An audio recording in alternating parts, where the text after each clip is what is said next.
How to create account on Discord mobile. Hey everyone, welcome to our channel. In this video, I'm going to guide you through the steps on how you can create an account on your Discord mobile app. But before we get started, make sure to leave a like, hit the subscribe button, and without any further ado or delay, let's get started with today's video. If you wish to create an account on Discord mobile, it is very simple for us to do so. What we have to do is launch the Discord application on our mobile phone after making sure, of course, that you've already downloaded. Now to create an account, tap on the register button that you can see there. Now you can create an account using your phone number, but if you're not comfortable sharing your phone number right now, you can also select the option email address on the top of the menu. Now from here, just choose the email address where you'd like to link your Discord account with, then tap the next button.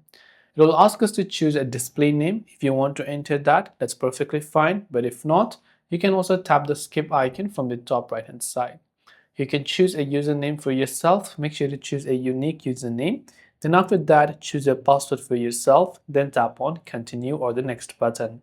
So when you create your password, now your Discord mobile account will be successfully created. It might send an email for a verification, so make sure to check your mailbox as well. This is a simple tutorial on how you can create an account on Discord mobile. I hope the video helped you. If you have any questions, feel free to leave them down. Thanks for watching and see you in the next video.